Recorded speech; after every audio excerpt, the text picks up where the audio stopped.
आत्मन्येवानुपश्यति सर्वभूतेषु चात्मानं ततो न विचुकुप्सते।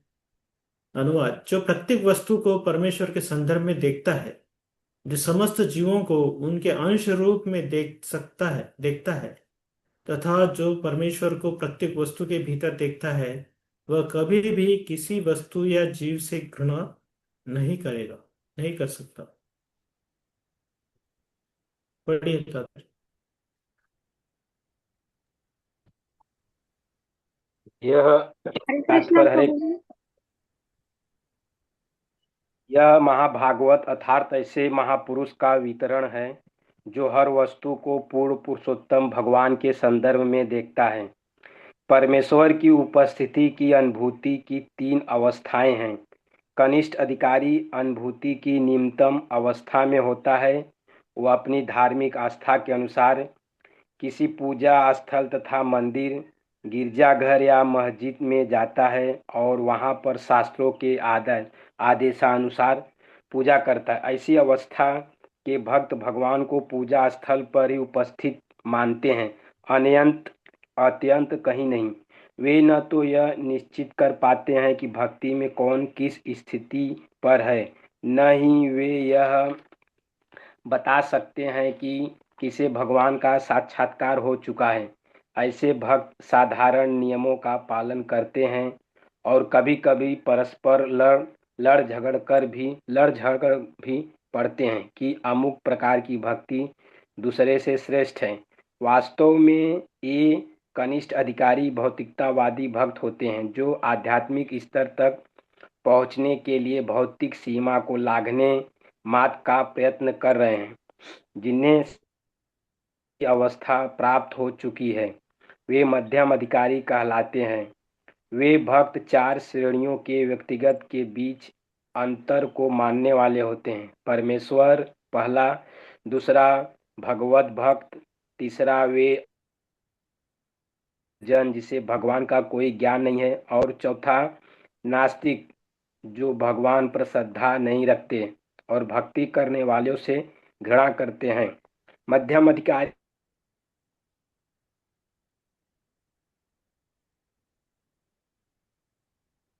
पात्र मानकर उसकी पूजा करता है और भक्ति करने वालों से मैत्री स्थापित करता है। वह अबोधों के हृदय में सुप्त भगवत प्रेम को जगाने का प्रयास करता है, किंतु वह उन नास्तिकों के पास नहीं जाता जो भगवान के नाम से ही घृणा करते हैं। मध्यम अधिकारी के ऊपर उत्तम अधिकारी होता है जो प्रत्येक वस्तु को परमेश्वर से संबंधित देखता है। ऐसा भक्त नास्तिक तथा आस्तिक में भेदभाव नहीं करता, अपितु हर एक को ईश्वर के अंश के रूप में देखता है। वह जानता है कि एक विद्वान ब्राह्मण तथा गली के कुत्ते में कोई बड़ा अंतर नहीं होता, क्योंकि दोनों ही भगवान के अंश हैं। यद्यपि वे अपने विगत जन्मों के भिन्न भिन्न भिन्न कर्मों के अनुसार भिन्न भिन्न देह धारण किए हैं। वह देखता है कि परमेश्वर के अंश रूप ब्राह्मण ने भगवान द्वारा प्रदत्त अपनी स्वल्प स्वतंत्रता का दुरुपयोग नहीं किया है, और कुत्ता अपनी स्वतंत्रता का दुरुपयोग करके प्रकृति के नियमों द्वारा दंडित होकर कुत्ते के शरीर में बद्ध है। ब्राह्मण तथा कुत्ते के अपने अपने कार्यों का विचार किए बिना उत्तम अधिकारी दोनों का कल्याण करने का प्रयास करता है। ऐसा विद्वान भक्त भौतिक शरीरों द्वारा भ्रांत नहीं होता, अपितु उन जीवों के आंतरिक आध्यात्मिक स्फुलिंग से आकृष्ट होता है। जो लोग एक रूपता या मित्रता के भाव का अतिक्रमण करके उत्तम अधिकारी का अनुकरण तो करते हैं, किंतु देहात्म बुद्धि के स्तर पर आचरण करते हैं, वे वास्तव में झूठे परोपकारी हैं। विश्व बंधु तत्व की धारणा उत्तम अधिकारी से सीखनी चाहिए, न कि किसी ऐसे मूर्ख व्यक्ति से जो आत्मा या भगवान के परमात्मा के रूप में विस्तार को भी ठीक से नहीं जानता, जो सर्वत्र निवास करते हैं। इस छठे मंत्र में स्पष्ट रूप से उल्लेखित है कि मनुष्य को चाहिए कि वह ठीक तरह से देखे। इसका अर्थ यह हुआ कि वह पूर्ववर्ती आचार्यों का अनुसरण करें जो प्रामाणिक शिक्षक हैं। इस प्रसंग में अनुपश्यति शब्द अत्यंत उपयुक्त संस्कृत शब्द है। अनु का अर्थ है अनुसरण करना और पश्यति का अर्थ है देखना। इस प्रकार अनुपश्यति शब्द का अर्थ यह हुआ कि वह वस्तुओं को उन रूप में न देखे जिस तरह वह अपनी खुली आंखों से देखता है। प्रत्युत पूर्ववर्ती आचार्यों का अनुसरण करें। भौतिक दोषों के कारण आंखें किसी भी वस्तु को ठीक से नहीं देख पाती। कोई तब तक ठीक से नहीं देख सकता जब तक उसे किसी श्रेष्ठ स्रोत से सुन न रखा हो, और सर्वोच्च स्रोत वैदिक ज्ञान है जो स्वयं भगवान द्वारा दिया गया है। वैदिक सत्य गुरु शिष्य परंपरा द्वारा भगवान से ब्रह्मा, ब्रह्मा से नारद, नारद से व्यास और व्यास से उनके कई शिष्यों तक आता है। पहले वेदों के संदेश को अभिलिखित करने की आवश्यकता नहीं थी, क्योंकि तब लोग अधिक बुद्धिमान तथा प्रखर स्मरण शक्ति वाले होते थे। वे प्रमाणित गुरु के मुख से मात्र एक बार सुनकर उपदेशों का अनुसरण कर लेते थे। इस तरह शास्त्रों की अनेक टीकाएं उपलब्ध हैं, किंतु उनमें से अधिकांश शील व्यासदेव ने प्रारंभ होने वाली गुरु शिष्य परंपरा में नहीं है, जिन्हें पहले पहल वैदिक ज्ञान का संकलन किया। शील व्यासदेव की अंतिम परम पूर्ण तथा भव्य कृति श्रीमद् भागवतम है, जो वेदांत सूत्र का सहज भाष्य है। भगवत गीता भी एक कृति है जिनका प्रवचन स्वयं भगवान ने किया और व्यासदेव ने उनको लिपिबद्ध किया। वे अत्यंत महत्वपूर्ण शास्त्र हैं, और ऐसी कोई भी टीका जो भगवत गीता या श्रीमद् भागवतम के सिद्धांतों के विपरीत है, अवैध हैं। उपनिषदों, वेदांत सूत्र, वेदों, भगवत गीता तथा श्रीमद् भागवतम के मध्य पूर्ण साम्य है, और किसी को वेदों के संबंध में जब तक किसी भी निर्णय तक पहुंचने का प्रयास नहीं करना चाहिए जब तक उसे व्यासदेव की गुरु शिष्य परंपरा के सदस्यों से आदेश न प्राप्त हो जाए, जो भगवान तथा उनकी विभिन्न शक्तियों पर विश्वास करते हैं, जैसा कि ईशोपनिषद में व्याख्या हुई है। भगवत गीता 18 अध्याय 54 श्लोकों के अनुसार जो पहले से मुक्त पद ब्रह्म भूत पर आसीन है और प्रत्येक जीव को अपना ही भाई मानता है, वही उत्तम अधिकारी बन सकता है। ऐसी दृष्टि राजनीतिज्ञों को नहीं प्राप्त हो सकती, जो सदैव किसी न किसी भौतिक लाभ के पीछे पड़े रहते हैं। जो व्यक्ति उत्तम अधिकारी के लक्षणों का अनुकरण करता है, वह भले ही किसी दूसरे के बाहरी शरीर की सेवा, यश या भौतिक लाभ के लिए करे, लेकिन वह आत्मा की सेवा नहीं करता। ऐसे अनुकरणकर्ता नकलची को आध्यात्मिक जगत की कोई जानकारी नहीं मिल सकती। उत्तम अधिकारी भौतिक शरीर में ही जीव आत्मा का दर्शन करता है और आत्मा के रूप में उसकी सेवा करता है। इस प्रकार भौतिक पक्ष की स्वतः सेवा हो जाती है। हरे कृष्णा। तो हमने देखा पांचवा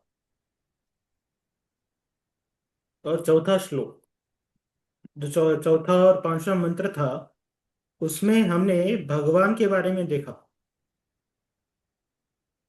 कि भगवान कैसे हमारे बुद्धि से परे है, और हम भगवान को अपने सीमित बुद्धि से जान नहीं सकते। उसके बारे में हमने चर्चा की। तो अभी हम छठे और सातवें श्लोक में कैसे बाकी जो भगवान से संबंधित जो वस्तुएं हैं, उनके प्रति कैसी दृष्टि हमारी रहनी चाहिए, उसके बारे में अभी हम सीखने वाले हैं। तो छठे श्लोक में यहाँ पर जो शुद्ध भक्त है, उनके दृष्टि का वर्णन किया गया है। जो शुद्ध भक्त है, वो भगवान से कभी भी उनका वो बिछड़ते नहीं भगवान से कभी भी। उनका भगवान के प्रति संबंध शाश्वत रहता है। और वो संबंध भगवान के साथ होने के वजह से उनके पास ऐसी दिव्य दृष्टि होती है कि वो भौतिक जगत के हर वस्तु को, हर व्यक्ति को भगवान से संबंधित रखते हैं, और उन्हें भगवान का सदैव स्मरण होते रहता है। तो हम किसी से कब घृणा करते हैं? जब तक हमें वो वस्तु या वो व्यक्ति का संबंध पता नहीं होता है। ऐसे ही हमें पता चलता है कि ये वस्तु किसकी है और ये व्यक्ति किसका है, तो उसके प्रति हमारा भाव वैसा उत्पन्न होता है। अगर समझो कोई साधारण व्यक्ति हमारे पास आता है, और उस व्यक्ति का हमें कुछ ज्ञान नहीं है, तो उस व्यक्ति से हम हमारा संबंध स्थापित नहीं करेंगे। लेकिन जैसे ही हमें समझ में आता है, कोई व्यक्ति अपने पास आता है और वो व्यक्ति बड़ा अ, देश के प्रधानमंत्री से उसका संबंध है, ऐसा जैसे अभी हमें ज्ञान होता है, तो तुरंत हम उस व्यक्ति से आदान प्रदान उसी भाव से करते हैं जिससे जैसा कि प्रधानमंत्री से हमारा संबंध हो। हम उस व्यक्ति को सामान्य व्यक्ति के जैसा उससे बर्ताव नहीं करते। उसी प्रकार जब हमें कोई वस्तु प्राप्त होती है, वो वस्तु किसकी है जब तक हमें पता नहीं है, तब तक हम वो वस्तु के साथ हमारा संबंध एकदम उदासीन भाव वाला रहता है। लेकिन जैसे पता चलता है कि अरे ये वस्तु गुरु महाराज की है, या ये वस्तु ऐसे आचार्य की है, तो हम उस वस्तु से लगाव रखते हैं। तो उसी प्रकार शुद्ध भक्त के लिए इस दुनिया की सारी वस्तुएं, सारी व्यक्तियां, जो भी इस प्राणी जगत में कोई भी दिखता है, उन्हें उनका संबंध भगवान से जान पड़ता है। इसीलिए बोला गया है, ब्राह्मणे गवि हस्तिनी पंडिता समदर्शन। जो भक्ति में अच्छी तरह से ज्ञानी व्यक्ति है, वो एक कुत्ते को, एक घोड़े को, एक गाय को, एक बैल को, एक व्यक्ति को, सबके अंदर भगवान का अंश देखकर और परमात्मा का उनके हृदय में निवास देखकर वो उनसे आदान प्रदान ठीक भाव से करता है। तो किसी से ईर्ष्या करना, किसी से द्वेष करना, ये सब क्या है? हमारा अज्ञान है। परम पुरुष के साथ उनका संबंध हमें दिखता नहीं, उसकी वजह से। तो अभी ऐसे भगवान से संबंध रखने वाले लोगों के बीच में तीन प्रकार के स्तर यहाँ पर बताए गए। सो पहला जो स्तर है वो कनिष्ठ अधिकारी, माने ऐसा भक्त जिसे सिर्फ भगवान के ऊपर विश्वास है और अन्य लोगों को वो नीचा देखता है, और वो भगवान को ही आराध्य समझता है, और उनके साथ खुद को संबंध रखकर वो खुद को भी महान समझता है, और बाकी लोगों से वो बर्ताव ठीक से नहीं करता है। तो ऐसे व्यक्ति को, ऐसे भक्त को कनिष्ठ कहा गया है। और जो मध्यमाधिकारी है, उसके चार लक्षण यहाँ पर बताए गए हैं कि जो भक्त एक कनिष्ठ अधिकारी से और प्रगत हो चुका है, उसका भाव कैसा रहता है? वो भगवान से भक्ति करता है और भगवत भक्तों से मैत्री करता है, और जो लोग मासूम हैं उनको भगवान का बारे में बताने का प्रयास करता है, और जो लोग बहुत द्वेषी है, नास्तिक है, इनसे वो खुद को दूर रखता है। तो इस प्रकार उसका भौतिक जगत में विचरण रहता है। और उसके ऊपर के जो सबसे प्रगत भक्त है, मध्यम अधिकारी, उनका भाव कनिष्ठ अधिकारी से एकदम विपरीत होता है। कनिष्ठ अधिकारी खुद को ही भगवान का महान भक्त समझता है और बाकी लोगों को तुच्छ लिखता है, तो वो उत्तम अधिकारी है, वो भगवान को, हाँ, मैं भगवान का तुच्छ सेवक हूँ ऐसा समझता है खुद को। और बाकी जो भी लोग हैं उनको वो भगवान के प्रिय भक्त के जैसा देखता है। इसलिए उत्तम अधिकारी का भाव ऐसा होता है कि वो सब दुनिया में जो भी चराचर वस्तुएं हैं या जो भी जीवित व्यक्तियां हैं, उन सब को भगवान का ही भक्त समझता है। और इस प्रकार वो सबकी सेवा करने का प्रयास करता है।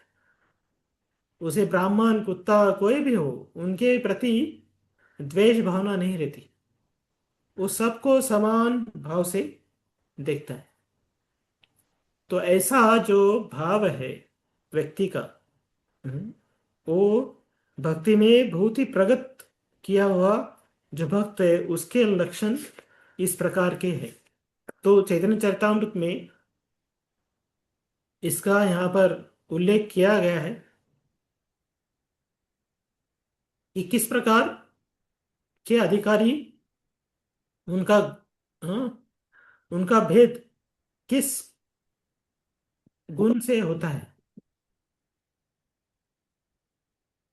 तो ये देखिए, ये श्लोक है, श्रद्धावान जन है भक्ति अधिकारी, उत्तम मध्यम कनिष्ठ श्रद्धा अनुसारी।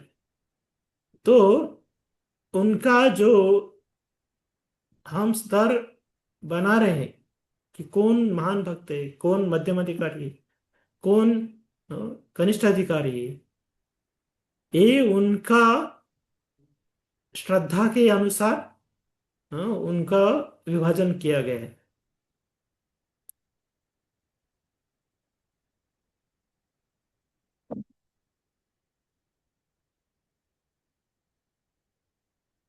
शास्त्र युक्ते सुनिपन पुण्य दृढ़ श्रद्धायार, उत्तम अधिकारी से ही तारे संसार। इसी का माइक चालू है क्या? हाँ। तो इसमें बोला गया है इस श्लोक में, जो उत्तम अधिकारी है उनका लक्षण कैसा है?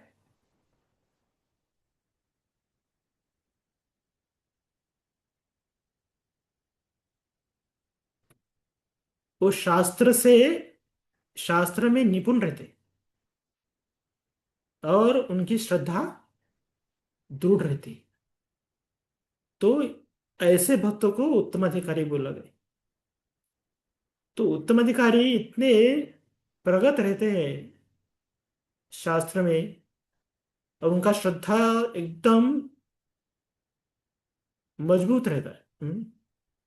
तो उनके पास कोई अभक्त भी चला जाता है, नास्तिक भी चला जाता है, तभी भी उनका संगति प्राप्त कर कर वो नास्तिक व्यक्ति भी भगवान का उच्च कोटि का भक्त बन जाता है। तो इसीलिए उत्तम अधिकारी को बोला गया है कि वो पूरा संसार को तार सकता है। तो ये उत्तम अधिकारी का लक्षण है। शास्त्रे युक्तो च निपुनो सर्वथा दृढ़ निश्चया, प्रौढ़ श्रद्धो अधिकारय स भक्त उत्तम मता। तो उनका शास्त्र में बहुत प्रबल ज्ञान होता है और उनके अंदर पूरी पूरा विश्वास होता है। वो अंदर श्रद्धा नहीं रहती, वो दृढ़ श्रद्धा रहती, और वो भक्ति में एकदम प्रगत स्थिति में रहते हैं। तो अभी मध्यमाधिकारी के गुण यहाँ पर बताए हैं। शास्त्र युक्ति नाही जाने, दृढ़ श्रद्धावान, मध्यमाधिकारी से ही महाभाग्यवान। तो मध्यमाधिकारी लक्षण कैसा है कि वो शास्त्र में इतना निपुण नहीं रहता, लेकिन उसकी श्रद्धा अटूट रहती है। इसीलिए वो व्यक्ति भगवान के ऊपर विश्वास रखता है, भक्तों के साथ मैत्री करता है, और जो मासूम भक्त है उनको अपनी ताकत के अनुसार उनको समझा सकता है। लेकिन कोई अभक्त आता है या कोई ईर्ष्यालु व्यक्ति आता है तो उनसे वो दूर रहता है। हम्म, वो उनके उनको समझाने में वो अपना शक्ति लगाता नहीं, क्योंकि नास्तिक लोगों को आस्तिक बनाने की शक्ति उसके पास नहीं रहती। तो इसीलिए मध्यमाधिकारी वो चार उसकी जो भक्ति करने के स्तर है भगवान से, वो भक्ति करता है भगवान की, वैष्णवों के साथ मैत्री करता है, और जो मासूम लोग हैं उनको कृष्ण कृपा देता है, और जो ईर्ष्यालु लोग हैं उनसे दूर रहता है, उनकी उपेक्षा करता है। तो ये उनका लक्षण है, क्योंकि वो श्रद्धा में बहुत दृढ़ है, लेकिन शास्त्र में वो कच्चे है। उतना शास्त्र में उनके पास शास्त्र से दूसरों को शास्त्र से परास्त करने की उनके अंदर शक्ति नहीं रहती है।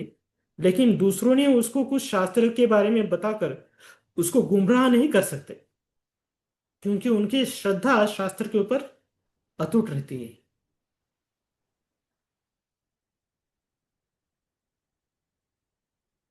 और कनिष्ठ अधिकारी कैसा रहता है? यहाँ कोमल श्रद्धा एक कनिष्ठ जन, कर्मे क्रमे क्रमे ते हो भक्त है वे उत्तम।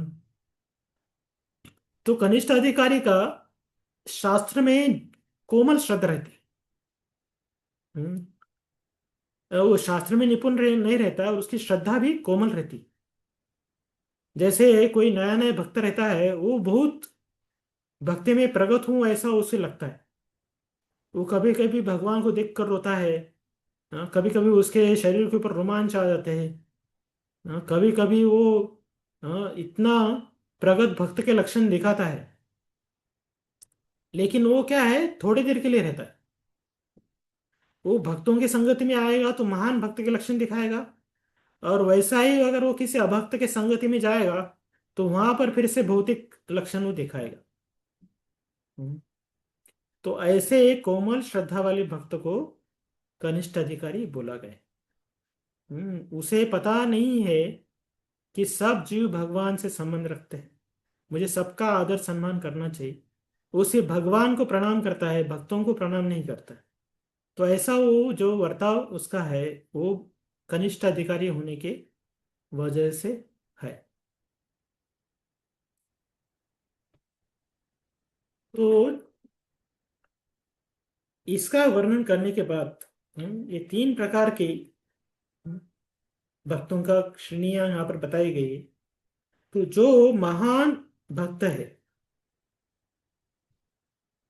उनके बारे में यहाँ पर बताया गया है। ब्रह्मभूता प्रसन्नात्मा नो शोषति न कांक्षति सम सर्वेषु भूतेषु मद भक्ति लभते परा। तो जो भगवान का उच्च कोटि का भक्त है वो सभी अवस्था में प्रसन्न रहता है। वो किसी चीज प्राप्त करने की आशा नहीं रखता, और कुछ उसका कुछ चीज गुम हो जाता है, कुछ चला जाता है तो उसका वो शोक नहीं करता, और वो सभी लोगों के साथ समान वर्ताव रखता है। तो ऐसे भक्त को बोला गया है उत्तम कोटि का भक्त।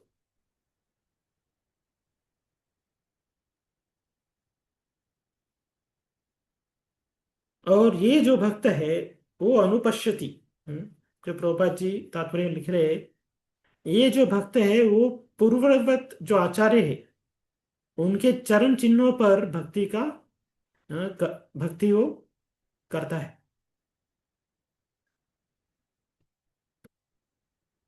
तो है भगवत भक्त के, और उसका बारे में यहाँ पर बताया गया।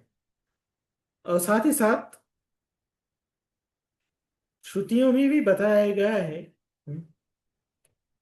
कि वेद उपनिषद ऐसे जो भक्ति के संबंध में जो भी ग्रंथ है उनका वो दृढ़ता से अध्ययन करता है, और जो आचार्यों ने उसके ऊपर टीका टिप्पणी की है उसे भी वो गंभीरता से अध्ययन करता है, और वो भक्ति में दृढ़ बन जाता है। और ऐसा दृढ़ व्यक्ति भगवान को हर जगह पर हर स्थान पर उनका वो संबंध उसे दिखाई पड़ता है। तो ये लक्षण यहाँ पर बताए गए। और साथ ही साथ अभी उसके अगले श्लोक में उसका भाव किस प्रकार का होता है, उसकी दृष्टि किस प्रकार की होती है, उसके बारे में वर्णन किया जाएगा। यस्मिन् सर्वाणि भूतान्य आत्मेवाद्भुत विजानता तत्र को मोह क श्लोक एकत्वम अनुपश्यता। जो सदैव समस्त जीवों को आध्यात्मिक स्फुलिंग के रूप में भगवान के ही समान गुण वाला देखता है, वही वस्तुओं का असली ज्ञाता हो जाता है। तो फिर उसके लिए मोह या चिंता कैसी बड़ी। हरे कृष्णा प्रभु जी, मैं पढ़ूं? यस माता जी, पढ़िए। जी। मंत्र 7 का जो तात्पर्य है, मध्यम अधिकारी तथा उत्तम अधिकारी जिनका वर्णन ऊपर किया गया है, उनके अतिरिक्त अन्य कोई भी व्यक्ति जीव की आध्यात्मिक शक्ति को सही सही नहीं देख पाता। गुणात्मक दृष्टि से जीव परमेश्वर से अभिन्न है। जिस प्रकार अग्नि के स्फुलिंग और अग्नि गुण की दृष्टि से एक है, फिर भी मात्रा की दृष्टि से ये स्फुलिंग अग्नि के समान नहीं है, क्योंकि स्फुलिंग में ताप तथा प्रकाश की जो मात्रा रहती है, वह अग्नि के ताप तथा प्रकाश की मात्रा के तुल्य नहीं होती। महाभागवत को इसमें एकत्व इसलिए दिखता है क्योंकि वह प्रत्येक वस्तु को परमेश्वर की शक्ति के रूप में देखता है। चूंकि शक्ति तथा शक्तिमान में कोई अंतर नहीं होता, अतएव उनमें एकत्व का भाव होता है। यद्यपि विश्लेषणात्मक दृष्टि से ताप तथा प्रकाश अग्नि से भिन्न है, तथापि ताप तथा प्रकाश के बिना अग्नि शब्द का कोई अर्थ नहीं रह जाता। इसलिए सामाजिक रूप में ताप, प्रकाश तथा अग्नि सभी एक है। इस मंत्र में एकत्वम अनुपस्थिता शब्द सूचित करते हैं कि मनुष्य को चाहिए कि वह प्रामाणिक शास्त्रों की दृष्टि से समस्त जीवों को के एकत्व को देखे। परम पूर्ण भगवान के पृथक पृथक स्फुलिंगों में पूर्ण के लगभग 80% ज्ञात गुण पाए जाते हैं, लेकिन मात्रा में वे परमेश्वर के तुल्य नहीं होते। ये गुण सूक्ष्म मात्रा में उपस्थित रहते हैं क्योंकि जीव उन परम पूर्ण का शुद्ध अंश ही होता है। यदि हम दूसरी उपमा प्रयोग में लाएं तो कह सकते हैं कि समुद्र की एक बूंद में जितनी मात्रा में नमक होता है, वह कभी भी पूरे समुद्र में उपस्थित नमक की मात्रा के तुल्य नहीं होता। इसलिए एक बूंद में उपस्थित नमक अपने रासायनिक संगठन में सारे समुद्र में उपस्थित नमक के ही समान होता है। यदि गुण तथा मात्रा दोनों की दृष्टि से वृष्टि जीव परमेश्वर के तुल्य होता है, तो उसके भौतिक प्रकृति के वश में होने का प्रश्न ही ना उठता। पिछले मंत्रों में बताया जा चुका है कि कोई भी जीव, यहाँ तक कि बलशाली देवता भी परम पुरुष से किसी भी प्रकार से बढ़कर नहीं हो सकते। अतएव एकत्व का अर्थ यह नहीं कि जीव सभी प्रकार से परमेश्वर के समान है। इतना संकेत अवश्य है कि व्यापक अर्थ में दोनों एक ही अभीष्ट प्रयोजन है।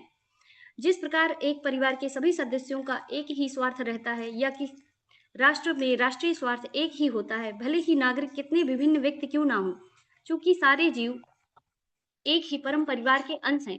परम पुरुष तथा इन अंशों का स्वार्थ भिन्न नहीं है। प्रत्येक जीव परम पुरुष का पुत्र है। जैसा कि भगवत गीता 7.5 में कहा गया है, ब्रह्मांड भर के सभी जीव, जिनमें पक्षी, सरीसृप, चींटियां, जलचर, वृक्ष इत्यादि सम्मिलित हैं, परमेश्वर की तथागत शक्ति से उद्भूत हैं।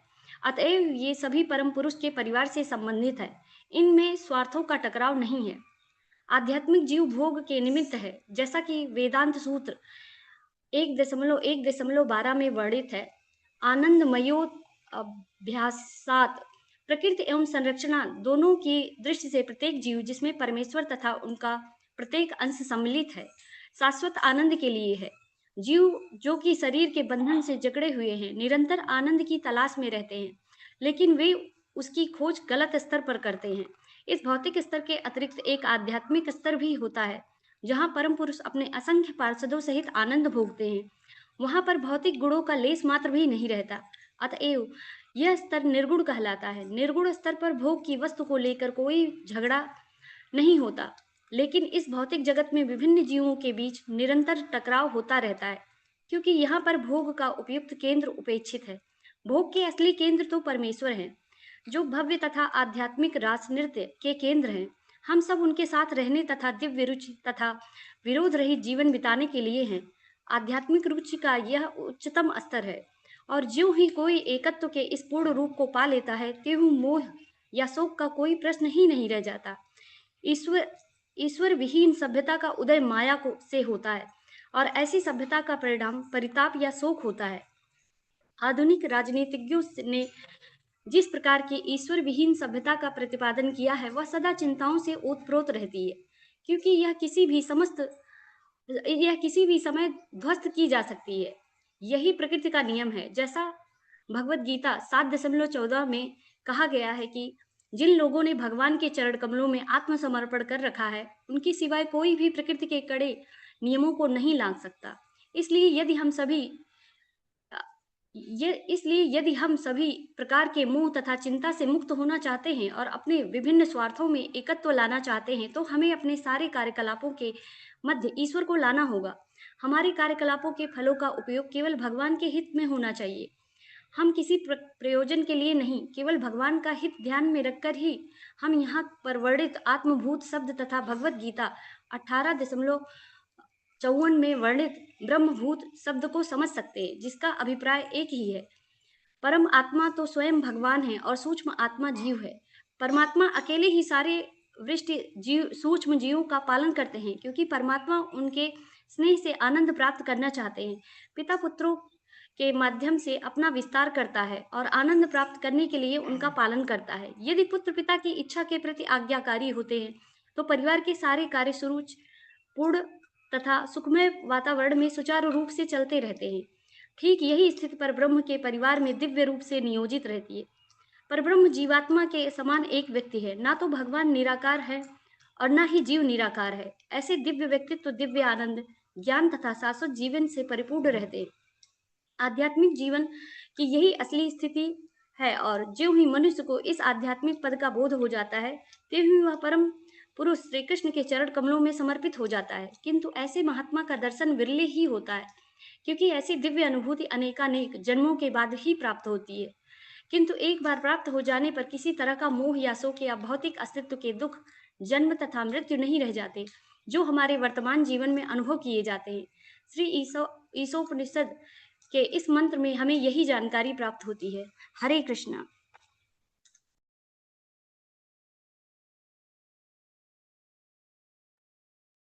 ये बहुत महत्वपूर्ण श्लोक है, जिसमें भगवान से हमारा गुणात्मक दृष्टि से साम्य है, लेकिन मात्रा के दृष्टि से हम आध्यात्मिक दृष्टि से भगवान के साथ हमारा साम्यता है, लेकिन गुणात्मक दृष्टि से हम भगवान से अभिन्न है।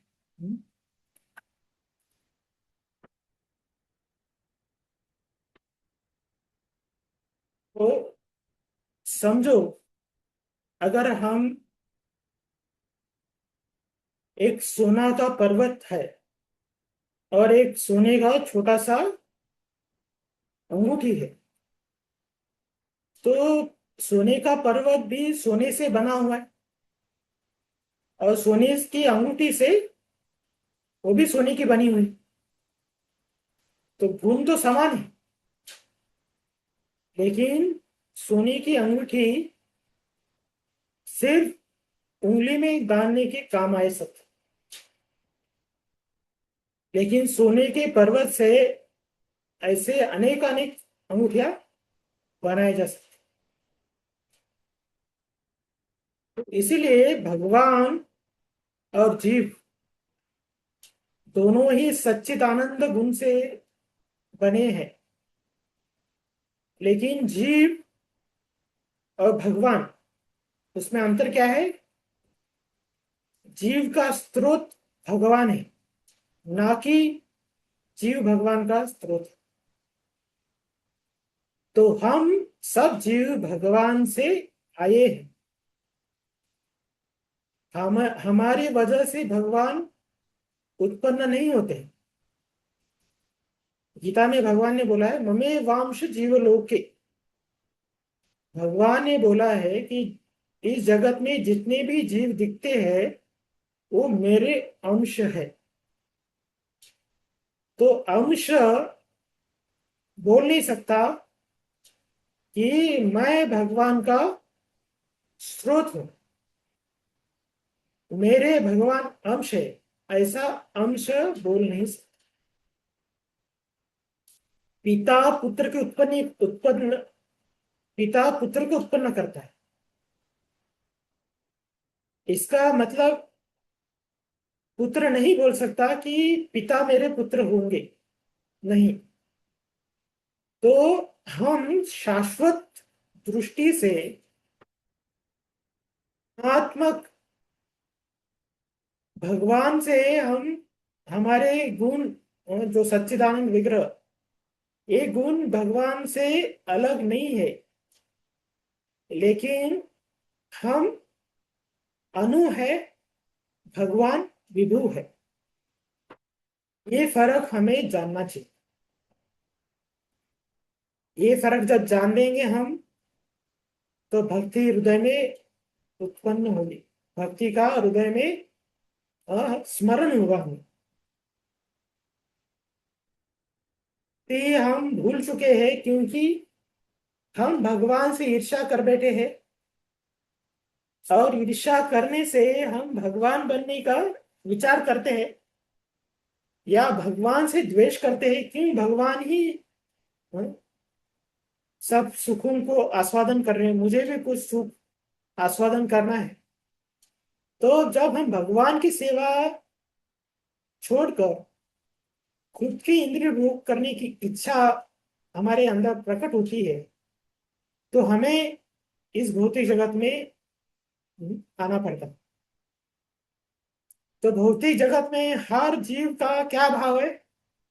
मैं भोगता हूं, मैं भोगता हूं। और तो आप देखेंगे चींटी से लेकर हाथी तक, मनुष्य से लेकर ब्रह्मा तक, सब व्यक्ति अपनी इंद्रिय तृप्ति पूरा करना चाहते हैं। तो ये भाव जो है, मैं कैसा खुश हूं, मेरी खुशी किसमें है, मुझे सब लोगों ने सेवा करनी चाहिए। तो ये भाव, ये पुरुष भाव जब हमारे अंदर आता है तब हमारे अंदर दुखों का सृजन होता है, क्योंकि हम प्रकृति है, पूर्ण पुरुषोत्तम भगवान अकेले पुरुष, एकल ईश्वर कृष्ण आर सब भृत्य, जैसे नाचा ऐसे तैसे करे नृत्य। तो भगवान कृष्ण ही अकेले ईश्वर है, बाकी सब उनके दास है। जीवेर स्वरूप है कृष्णेर नित्य दास। तो हम जो जीव है वो भगवान के नित्य दास। तो ऐसे भगवान जिन्होंने सबकी उत्पत्ति की है, उनसे अगर हम प्रेम करते हैं, भक्तिभाव रखते हैं, उनकी इच्छा हमारी इच्छा जब बन जाती है तब उनमें और हम में क्या होता है? मनोभाव एक जैसा होता है। भगवान सबका कल्याण चाहते हैं और जो भगवान का भक्त है वो भी सबका कल्याण चाहता है। तो इस प्रकार भक्त और भगवान के बीच में उनका मनोभाव एक जैसा होता है। तो ऐसा जिनका मनोभाव भगवान के जैसा है वो भगवान के अपने बन जाते हैं, उनके दास बन जाते हैं, निजी सेवक बन जाते हैं। तो जो कोई भगवान के इच्छा को अपनी इच्छा बनाता है, ऐसे व्यक्ति को मोह या चिंता सताती नहीं है। वो तुरंत वो व्यक्ति ब्रह्मभूत प्रसन्नात्मा न शोषित न कांक्षित बन जाता है, क्योंकि उसका मनोभाव भगवान की सेवा करने का है। उनके उनको संतुष्ट करने के अलावा उसके हृदय में और कुछ विषय वासना नहीं है। तो ऐसा भक्त भगवान का अनन्य भक्त कहलाया जाता है। तो देखिए, जब हम अनेक अनेक गोल बनाते हैं, केंद्र बिंदु एक रखा है हमने और त्रिज्या अलग अलग रही समझो, तो आप कितने भी त्रिज्या बनाइए अलग अलग, उस त्रिज्या से कितने भी गोल बनाइए, वर्तुल बनाइए, वो एक दूसरे को कभी भेद नहीं करेंगे, सब एक दूसरे से सरोकार रखेंगे।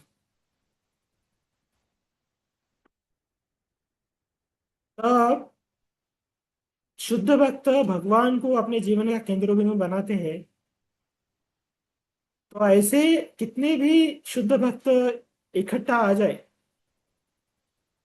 उनके बीच में कुछ भी मतभेद नहीं रहेगा, क्योंकि सबका केंद्र बिंदु भगवान है। तो रासलीला में इतने सारे गोपियां थी, उन्होंने भगवान को केंद्र बिंदु बनाया है, तो उनके बीच में कुछ भी नोकझोंक नहीं था। लेकिन दुनिया में झगड़ा कब होता है? जब व्यक्ति स्वार्थ से खुद को केंद्र बिंदु बनाता है। तो परिवार में अगर व्यक्ति खुद को केंद्र बिंदु बनाता है, बाकी दूसरे परिवार के सदस्य खुद को केंद्र बिंदु बनाते हैं, तो ऐसे अलग अलग खुद को केंद्र बिंदु बनाकर वो लोग एक साथ नहीं रह सकते। उनका नोकझोंक होते रहेगा और झगड़ा होते रहेगा, क्योंकि उनका भाव हाँ, खुद की संतुष्टि का है। तो ये परिवार से लेकर हम राज्य तक, राष्ट्र तक लेके जाएंगे। तो कोई भी राष्ट्र अगर खुद का ही सोचता है, दूसरों का नहीं सोचता है, भगवान को केंद्र बिंदु नहीं रखता है, खुद को केंद्र बिंदु रखता है, तो वहां पर युद्ध होता है। तो ये सब दुखों का जड़ है। जहां पर लोग भगवान को केंद्र बिंदु नहीं बनाते हैं और बाकी लोगों को भगवान के सेवक के रूप में देखते नहीं है, खुद का स्वार्थ पूरा करना चाहते हैं, तो ऐसे लोग खुद को दुख देंगे और अन्य लोगों को भी दुख ही दुख देंगे। तो इसलिए यहाँ पर शुद्ध भक्तों का मनोभाव का वर्णन किया है। वो आध्यात्मिक दृष्टि से भगवान से मनोभाव उनका एक है, लेकिन भगवान से वो अलग है, गुणात्मक दृष्टि से वो अलग है। मीन्स मात्रा की दृष्टि से वो अलग है। तो जो मायावादी है वो सोचते हैं कि मैं अभी शरीर में हूं, ये मेरा दुख का कारण है, मैं जब भगवान बन जाऊंगा तब मैं सुखी हो जाऊंगा।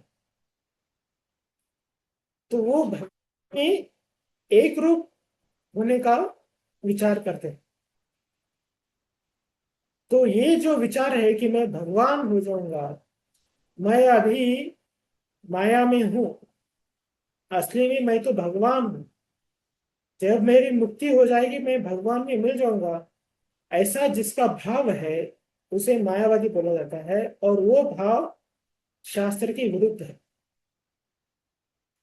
अरे कोई भगवान था तो वो माया में कैसा गिरता? अगर कोई बोल रहा है मैं माया को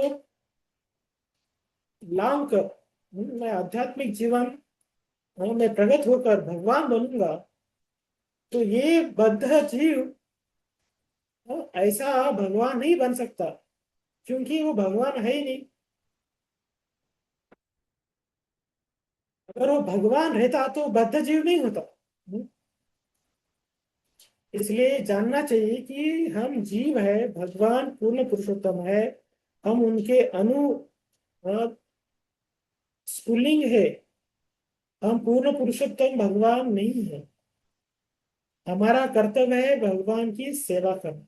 जीवेर स्वरूप है कृष्णेर नित्य दास। तो दास का कर्तव्य है भगवान की संतुष्ट, स्वामी की संतुष्ट। तो इसलिए अगर हमने भगवान की संतुष्टि को हमारा केंद्र बिंदु बनाया हमने, तो हम सुखी हो जाएंगे। जैसा समझो किसी ने पेड़ के जड़ को पानी डाला, तो जितनी पत्तियां उस पेड़ पर है, जितने फूल उस पेड़ पर है, जितने फल उस पेड़ पर है, उन सबको पानी मिलेगा। लेकिन हमने पत्ती, फूल और फल को अगर अलग अलग सोचेंगे और उनको पानी डालने का प्रयास करेंगे, तो वो वैसे ही मुरझा जाएंगी। इसलिए लोग बोलते हैं कि मानव सेवा ही माधव सेवा। हम्म, ये जो संकल्पना है, ये मायावाद संकल्पना है।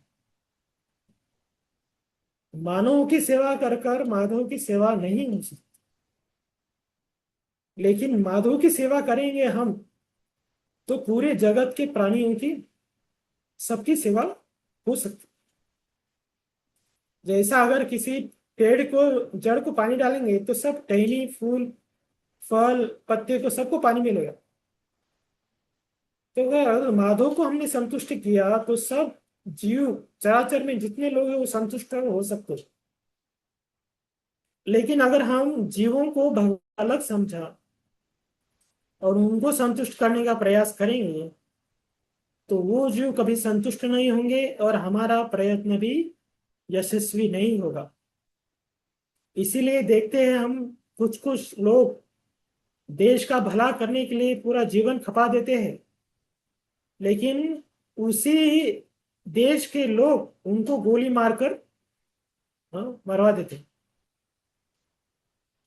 तो ऐसा लोगों को संतुष्ट करना, भगवान से अलग समझकर उनको संतुष्ट करना, ये प्रयास विफल रहेगा।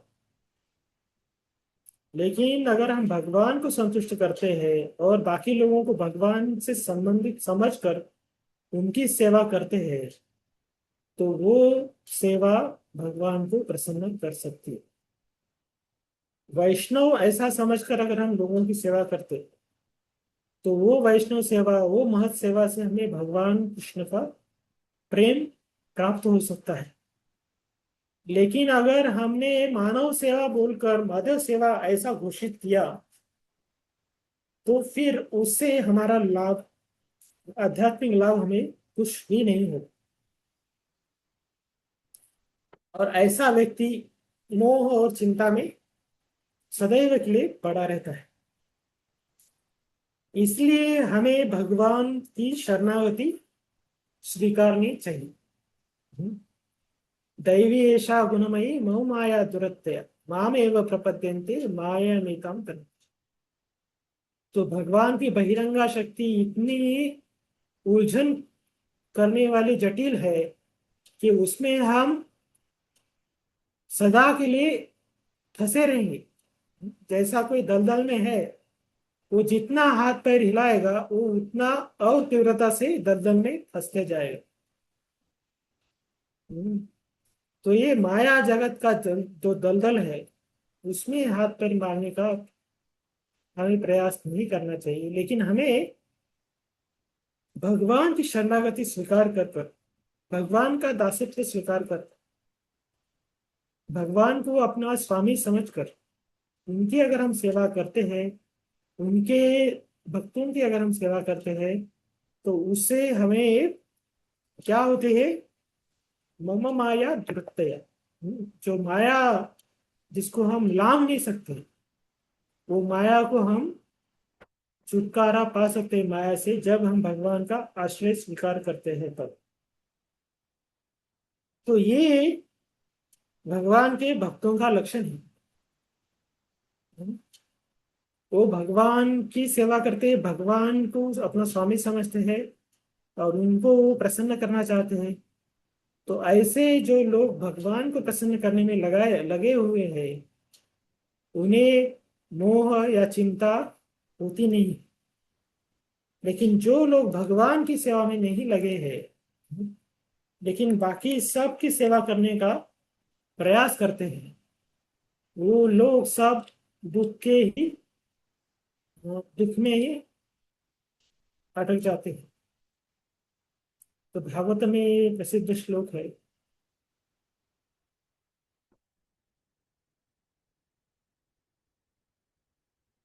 यस्यां वै श्रूयमाणायां कृष्णे परम पुरुषे भक्ति उत्पद्यते पुंसा शोकमोह भयापः। तो इसका मतलब है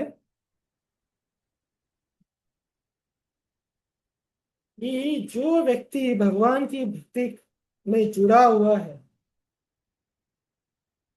ऐसा व्यक्ति भगवान के नाम गुण का वो सुनने में सदैव तत्पर रहता है। तो ऐसे भगवान के गुणों का कोई श्रवण करता है, तो उसकी स्थिति कैसी हो जाती है? उसके हृदय में भक्ति उत्पन्न होती है और वो भक्ति उसे शोक मोह भय से छुटकारा होती है। भौतिक जगत में शोक हमारे भूतकाल की वजह से होता है। अरे मैंने वो नहीं किया, अरे मैंने ये नहीं किया, इसका सदैव शोक रहता है। और वर्तमान में व्यक्ति सदैव मोहित रहता है। हाँ, मुझे ये चाहिए, मुझे वो चाहिए, मुझे ये चाहिए, ऐसा वो मोह उसका बढ़ा रहता, बढ़ते रहता। और भविष्य का उसे सदैव भय रहता है। शोक भूतकाल के लिए शोक रहता है, वर्तमान में मोहित रहता है और भविष्य का उसे भय रहता है। ये तीन अवस्थाएं मनुष्यों की रहती है सदैव। अरे मैंने इतना कमाया, इसको कैसे बचाऊं? अरे मुझे वो कमाना है और कमाना है। अरे मैंने क्या गलती कर दी, यहाँ इन्वेस्ट करता तो वहां इतना मिलता। तो ये भौतिक जगत के लोग इन तीन अवस्थाओं में सदा जकड़े हुए हैं, शोक मोह भय। लेकिन भगवान का भक्त, जिसके हृदय में भगवान की भक्ति उत्पन्न हुई है, वो भगवान की भक्ति कैसे उत्पन्न हुई है? हाँ, जो व्यक्ति भगवान के बारे में सुनता है और भगवान को परम पुरुष मानता है, ऐसे व्यक्ति के हृदय में भक्ति उत्पन्न होती है। और जो व्यक्ति का भगवान के साथ संबंध स्थापित होता है, वो व्यक्ति को ना शोक रहता है, ना मोह रहता है, ना भय रहता है। भजहुरे मन श्री भजहुरे मन श्री नंदन नंदन अभय चरणार्विंद। तो भगवान का किसी ने शरण लिया है तो उसको किसी चीज का भय नहीं रहता है, किसी भी अवस्था का उसे शोक नहीं रहता है और किसी भी चीज का उसे मोह नहीं रहता है। तो ये लक्षण भगवान के भक्त के अंदर उत्पन्न होते हैं। तो उसके बारे में इस मंत्र में बताया गया।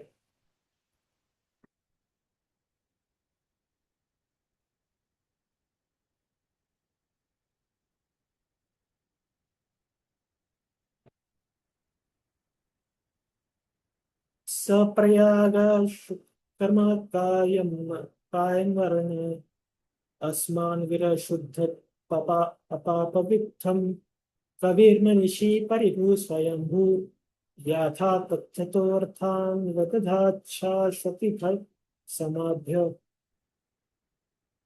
ऐसे पुरुष को सही सही जानना चाहिए कि वे सबसे महान पूर्ण पुरुषोत्तम भगवान कौन है, जो अधेयधारी सर्वज्ञ अनिंद शिराओं से विहीन शुद्ध अदूषित आत्मनिर्भर दार्शनिक है और जो अनादि काल से हर एक की इच्छा पूर्ति कर रहे हैं।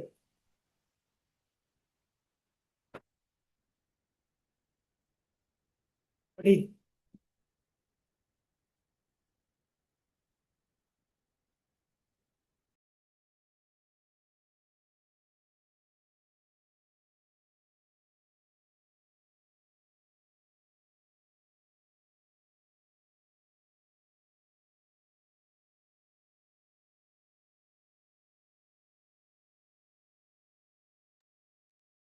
श्री कृष्ण तात्पर्य पढ़ी।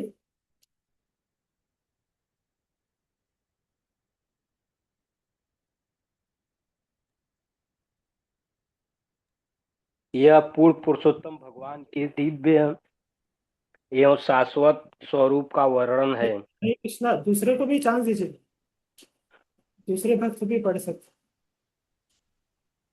हरे कृष्णा।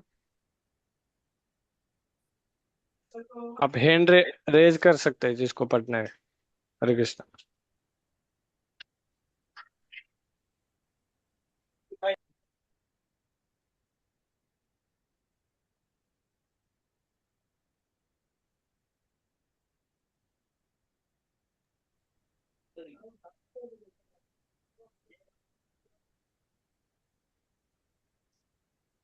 यस प्रभु जी। माता जी सुभद्रा प्रिय से देवी दासी। यस माता जी, आप पढ़ सकते हैं। हरे कृष्ण प्रभु जी। मंत्र 7 का तात्पर्य। अनुवाद। तो सदैव समस्त जीवों को आध्यात्मिक स्फुलिंग के रूप में भगवान के ही समान गुण वाला देखता है, वही वस्तुओं का असली ज्ञाता हो जाता है। तो फिर उसके लिए मोह या चिंता कैसी। तात्पर्य। मध्यम अधिकारी तथा उत्तम अधिकारी जिनका वर्णन ऊपर किया गया है, उनके अतिरिक्त माता जी अन्य मंत्र कोई 8 भी व्यक्ति। चल रहा है। अभी आप 8वां श्लोक का ना माता जी। हाँ माता जी, 8 मंत्र 8। यस मंत्र 8। आप दूसरा पढ़ रहे थे ना अभी। सॉरी माता। ऐसे पुरुष को सही से जानना चाहिए कि वे सबसे महान पूर्ण पुरुषोत्तम भगवान कौन है, जो अदेहधारी, सर्वज्ञ, अनिंद, शिराओं से विहीन, शुद्ध, अदूषित, आत्मनिर्भर, दार्शनिक और जो अनादिकाल से हर एक की इच्छा पूर्ति कर रही हैं। तात्पर्य। यह पूर्ण पुरुषोत्तम भगवान के दिव्य एवं शाश्वत स्वरूप का वर्णन है। परमेश्वर रूप विहीन निराकार नहीं है, उनका अपना ही दिव्य रूप है, जो इस भौतिक जगत के रूपों से तनिक भी मेल नहीं खाता। इस जगत के जीवों के रूप में भौतिक प्रकृति में बद्ध है और वे एक भौतिक यंत्र मशीन के समान कार्य करते हैं। भौतिक शरीर की संरचना रक्त वाहिनियों इत्यादि के साथ एक यांत्रिक बनावट होती है, लेकिन परमेश्वर के दिव्य शरीर में शिराओं जैसा कुछ नहीं होता। यहाँ यह स्पष्ट कहा गया है कि वे अदेहधारी हैं, जिसका अर्थ यह है कि उनके शरीर तथा आत्मा में कोई अंतर नहीं है, न ही वे प्रकृति के नियमों के अनुसार शरीर ग्रहण करने के लिए बाध्य होते हैं, जैसा कि हम होते हैं। भौतिक बद्धावस्था में आत्मा स्थूल देह तथा सूक्ष्म मन से भिन्न है, किंतु भगवान की देह, मन तथा स्वयं उनमें कोई अंतर नहीं है।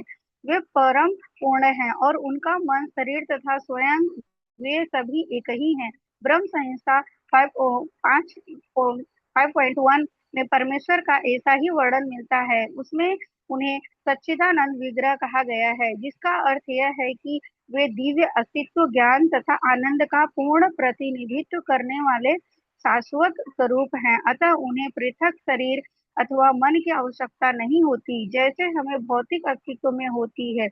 वैदिक ग्रंथों से स्पष्ट कथन है कि भगवान का दिव्य शरीर हमारे शरीर से सर्वथा भिन्न होता है, इसीलिए उन्हें कभी कभी निराकार कहा जाता है।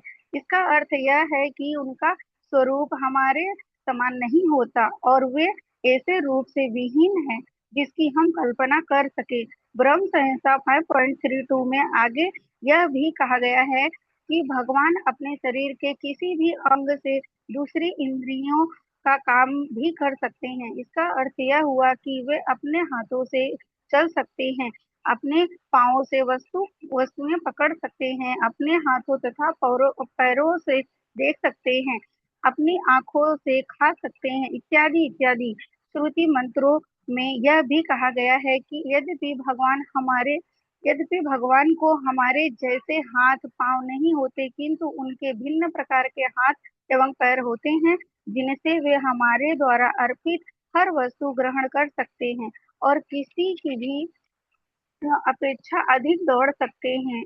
इस 8वें मंत्र में इन सारे तथ्यों की सुक्रम सर्वशक्तिमान जैसे शब्द के उपयोग से पुष्टि होती है। भगवान का पूज्य स्वरूप अर्चा विग्रह, जिसकी स्थापना ऐसे प्रामाणिक आचार्यों द्वारा मंदिरों में की जाती है जिन्होंने 7वें मंत्र के अनुसार भगवान का साक्षात्कार किया है, भगवान के मूल स्वरूप से अभिन्न है। भगवान का मूल स्वरूप श्री कृष्ण का है और श्री कृष्ण अपना विस्तार असंख्य रूपों में यथा बलदेव, राम, नरसिंह, वराह इत्यादि में करते हैं। ये सारे के सारे स्वरूप एक ही भगवान है। इसी तरह जिस अर्चा विग्रह की मंदिरों में पूजा की जाती है वह भी भगवान का विस्तार रूप है। अर्चा विग्रह की पूजा करके मनुष्य तुरंत उन भगवान के निकट पहुंच सकता है जो अपनी सर्वव्यापक शक्ति से भक्त की सेवा स्वीकार करते हैं। भगवान का अर्चा विग्रह आचार्यों के अनुरोध पर अवतरित होता है और वह उनकी सर्वशक्तिमता के बल पर अपने मूल रूप की तरह ही कार्य करता है। जिन मूर्ख लोगों को श्री ईशोपनिषद का या किसी भी अन्य श्रुति मंत्रों का ज्ञान नहीं है, वे शुद्ध भक्तों द्वारा पूजित अर्चा विग्रह को भौतिक तत्वों से निर्मित मानते हैं। यह स्वरूप मूर्ख लोगों का या कनिष्ठ अधिकारियों को उनकी अपूर्ण दृष्टि के कारण भौतिक दिखता है, लेकिन ऐसे लोग यह नहीं जानते कि भगवान सर्वशक्तिमान तथा सर्वज्ञ होने के कारण इच्छा अनुसार जड़ को चेतन और चेतन को जड़ में बदल सकते हैं। भगवत गीता 9.11-12 में भगवान उन अल्पज्ञ व्यक्तियों की पतिता अवस्था पर खेद प्रकट करते हैं जो भगवान का इसीलिए उपहास करते हैं कि वे मनुष्य की भांति इस जगत में अवतरित होते हैं। ऐसे अल्पज्ञ व्यक्ति भगवान की सर्वशक्तिमता को नहीं जानते। इस प्रकार मानसिक तर्कवादियों के लिए भगवान कभी पूर्ण रूप से प्रकट नहीं होते। वे उनके प्रति व्यक्ति की शरणागति की मात्रा के अनुसार ही जाने जा सकते हैं। जीवों की पतितावस्था का एकमात्र कारण ईश्वर के साथ अपने संबंधों की विस्मृति ही है। इस मंत्र में तथा अन्य अनेक वैदिक मंत्रों में यह स्पष्ट कहा गया है कि भगवान अनादिकाल से जीवों को सारी वस्तुएं प्रदान करते रहे हैं। जीव जो वस्तु चाहता है भगवान उस वस्तु की योग्यता के अनुपात से उसे प्रदान करते हैं। यदि कोई मनुष्य उच्च न्यायालय या न्यायालय का न्यायाधीश बनना चाहता है तो उसे न केवल आवश्यक वस्तुएं अर्जित करनी होगी, अपितु उसे उस अधिकारी की सहमति भी प्राप्त करनी होगी जो उच्च न्यायालय के न्यायाधीश की पदवी प्रदान कर सकता है। पद प्राप्ति के लिए मात्र योग्यताएं ही पर्याप्त नहीं होंगी। यह पद किसी श्रेष्ठ अधिकारी द्वारा प्रदान किया जाना चाहिए। इसी प्रकार भगवान जीवों को उनकी योग्यताओं के अनुसार भोग प्रदान करते हैं, किंतु मात्र योग्यताएं ही पुरस्कार पाने के लिए पर्याप्त नहीं होती। भगवान की कृपा की भी आवश्यकता होती है। सामान्यतः जीव यह नहीं जानता कि भगवान से क्या मांगा जाए या उनसे किस पद के लिए याचना की जाए, किंतु जब जीव को अपनी वैधानिक स्थिति का पता चल जाता है तो यह याचना करता है कि उसे भगवान अपनी दिव्य संगति के लिए स्वीकार करे, जिससे वह उनकी दिव्य प्रेममयी सेवा कर सके। दुर्भाग्यवश सारे जीव भौतिक प्रकृति के वशीभूत होकर अनेक अन्य वस्तुएं मांगते हैं। उनकी इस मनोवृत्ति का वर्णन भगवत गीता 2.41 में बिखरी या विभक्त बुद्धि के रूप में किया गया है। आध्यात्मिक बुद्धि एक है, लेकिन दुन्यवी बुद्धि विविध प्रकार की है। श्रीमद् भागवत 7.5.30-31 में कहा गया है कि जो लोग बहिरंगा शक्ति के क्षणिक सौंदर्य से मोहित हो जाते हैं वे जीवन के असली उद्देश्य को भूल जाते हैं, जो कि भगवत धाम वापस जाना होता है। इसे भूलकर मनुष्य अनेक योजनाओं तथा कार्यक्रमों द्वारा संतुलन लाना चाहता है, लेकिन यह तो चबाए हुए को फिर से चबाने की भांति है। फिर भी भगवान इतने कृपालु हैं कि वे भुलक्कड़ जीव को बिना किसी अवरोध के इसी तरह आगे चलने देते हैं। अतः ईशोपनिषद का यह मंत्र अत्यंत उचित शब्द यथातथ का उपयोग करता है, जिससे यह सूचित होता है कि भगवान जीवों को उनकी इच्छाओं के अनुसार पुरस्कृत करते हैं।